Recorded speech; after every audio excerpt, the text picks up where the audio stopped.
President Trump has called for peace tonight following an attack by এসেছে Iran যুদ্ধবিরতির on a ঘোষণা। US Israel America নতজানু হয়েছে ইরানের কাছে। তবে তেহরান মঙ্গলবারও রুটিন ওয়ার্ক বন্ধ করেনি। এদিন ভোরেও ইসরায়েলে চলেছে ইরানি তাণ্ডব। গুড়িয়ে গেছে ভবন, ছড়িয়েছে আতঙ্ক। টাইমস অফ ইসরায়েলের প্রতিবেদনে বলা হয়েছে, মঙ্গলবার স্থানীয় সময় ভোররাতে ইরান থেকে ছোড়া একাধিক ব্যালিস্টিক ক্ষেপণাস্ত্র ইসরায়েলের বিভিন্ন স্থানে আঘাত হানে। এর মধ্যে দক্ষিণাঞ্চলের শহর বীরশেবার একটি আবাসিক ভবনে সরাসরি ক্ষেপণাস্ত্র আঘাত হানলে অন্তত 3 জন নিহত হন এবং আরও কয়েকজন গুরুতর আহত হন। হামলার মাত্র কিছুক্ষণ আগে যুক্তরাষ্ট্রের প্রেসিডেন্ট ডোনাল্ড ট্রাম্প যুদ্ধবিরতির ঘোষণা দিয়েছিলেন, কিন্তু সেই ঘোষণা কার্যকর হওয়ার আগেই শুরু হয়ে যায় ইরানের এই নজিরবিহীন ক্ষেপণাস্ত্র বৃষ্টি।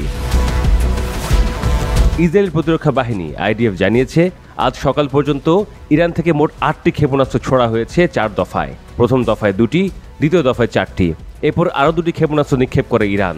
এর মধ্যে দ্বিতীয় দফার একটি ক্ষেপণাস্ত্র বীরশেবার একটি অ্যাপার্টমেন্ট ভবনে আঘাত হানে। ঘটনাস্থলে প্রাণ হারান 3 জন। মাগেন ডেভিড আদম জানিয়েছে, এই ঘটনায় অন্তত 3 জনের অবস্থা আশঙ্কাজনক, একজন মাঝারি আহত এবং আরও 5 জন হালকা আঘাত পেয়েছেন। আতঙ্ক ছড়িয়ে পড়ে ইসরায়েলের কেন্দ্রীয় ও দক্ষিণাঞ্চলে। একের পর এক সাইরেন বেজে ওঠে, মানুষ বাংকারে আশ্রয় নেয়। পরিস্থিতি এতটাই ভয়াবহ হয়ে ওঠে যে অনেকেই মোবাইল ভিডিওতে নিজের শেষ বিদায়ের বার্তা রেকর্ড করতে থাকেন বলে জানিয়েছে স্থানীয় গণমাধ্যম।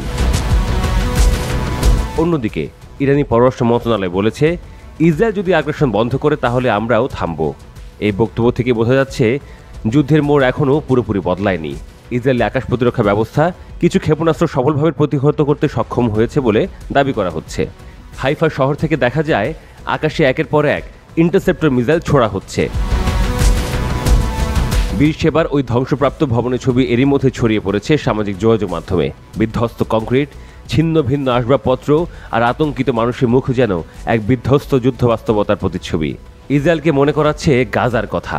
গাজায় এর চেয়েও ভয়ঙ্কর বর্বরতা এখনও জারি রেখেছে ইসরায়েল।